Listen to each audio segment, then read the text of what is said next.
Hello అండి అందరికీ. ఇప్పుడు పాలకూర పప్పు ఎలా చేసుకోవాలో చూసుకుందామండి. చాలా సింపుల్గా అవుతుంది. దీనికి పెసరపప్పు నానబెట్టుకోవాలి, పచ్చిమిర్చి ఆనియన్స్ కట్ చేసుకొని పెట్టుకోవాలి, పాలకూర తరుముకోవాలండి. ఆయిల్ వేసుకొని 2 స్పూన్ ఆయిల్ వేసుకొని అందులో ఆనియన్స్ పచ్చిమిర్చి వేసుకొని దోరగా వేయించుకుంటూ ఉండాలండి.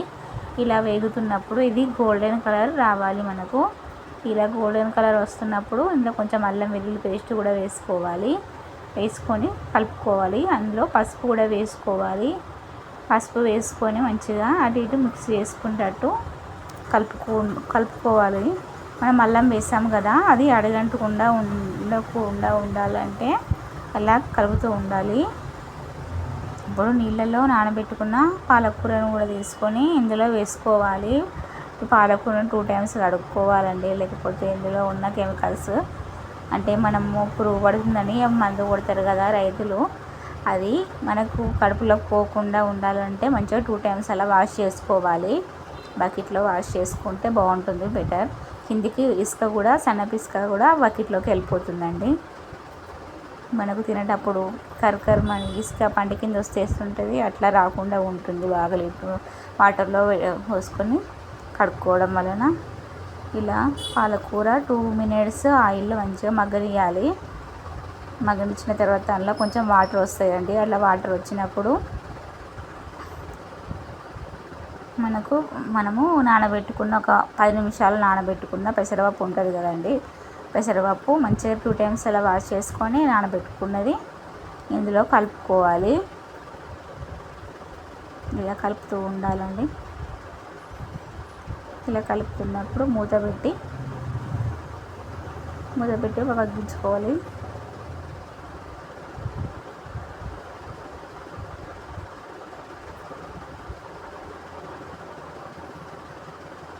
ఇలా వాటర్ పైనకు వచ్చిన తర్వాత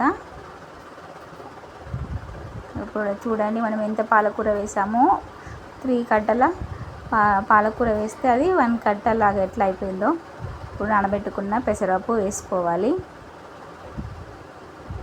వాటర్తో సహా ఇప్పుడు మిక్స్ చేసుకోవాలి మొత్తము. మంచిగా మిక్స్ చేసుకోవాలి. పాలకూర పెసరపప్పు అంతా కలిసేలాగా మంచిగా మిక్స్ చేసుకోవాలి. ఇలా పాలకూర మొత్తము కలుపుకునేటట్టు ఉంచుకోవాలి. ఇలా పాలకూర మంచిగా మిక్స్ అయిన తర్వాత ఇప్పుడు చిన్న స్పూన్తో 6 స్పూన్ల కారం వేసుకోవాలండి. అది సరిపోతుంది, ఎవరికైనా అలా సరిపోతుంది. మీడియం అంటే బాగా మరీ ఎక్కువ కారం కాకుండా, లైట్ కారం కాకుండా మామూలుగా ఉంటుందండి. ఈజీ కొలత వేస్తే కారం 6 స్పూన్లు పడుతుందండి. ఎందుకంటే పప్పు పాలకూర కాబట్టి రెండింటికి క్వాంటిటీ అన్నట్టు. ఈ స్పూన్తో నేనైతే 6 స్పూన్లు వేసుకున్నానండి, అది చిన్న స్పూనే కదా. ఇంకా ఉప్పు 3 స్పూన్ల ఉప్పు వేసుకోవాలి. ఈ కారం మంచిగా మిక్సీ చేసుకొని, అలాగే ఉప్పు వేసుకొని మంచిగా మిక్సీ చేసుకొని కలుపుతూ ఉండాలి. సేమ్ కూరలాగానే వండుకోవాలి కదండి, కానీ నేను కుక్కర్లో వండుతున్నాను. అంతే ప్రాసెస్ మనకి. ఇలా కలుపుకున్నాక ఉప్పు వేసుకోండి, 3 స్పూన్ల ఉప్పు కూడా వేసుకోవాలి.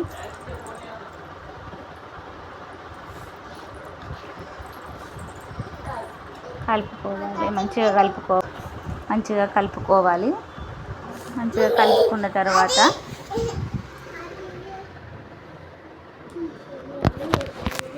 ఇలా కలుపుతూనే ఉండాలి. ఇంకా 2 minutes అట్లా కలుపుకుంటూ ఉండాలి. మనకు మూత పెట్టేసుకోవాలి. మూత పెట్టుకొని మనకు గ్రేవీకి సరిపడా మనకి ఎంత కావాలో, అంటే మరీ ఎక్కువ కూడా పోసుకుంటే బాగుండదండి. పాలకూర పప్పు కాబట్టి కొంచెము 1 గ్లాస్ సరిపోతుంది. వాటర్ వేసుకొని మూత పెట్టుకొని 5 విజిల్లు వచ్చిన తర్వాత మూత తీసి మనకు కావలసిన పోపు, ఆవాలు, జీలకర్ర, ఎండుమిర్చి ఇది కరివేపాకు వేసుకొని ఈ కూరలో వేసుకోవాలి. అంతే, మనకి ఎంతో ఇష్టమైన పాలకూర పప్పు రెడీ. ఒకసారి ట్రై చేసి చూడండి. చూశాక నచ్చితే లైక్ చేసి సబ్స్క్రైబ్ చేయండి. ఇలాంటి మంచి వీడియోలు కావాలంటే నా ఛానల్కి ఓపెన్ చేయండి, ఓకేనా. మనకి ఎంతో ఇష్టమైన పాలకూర పప్పు రెడీ.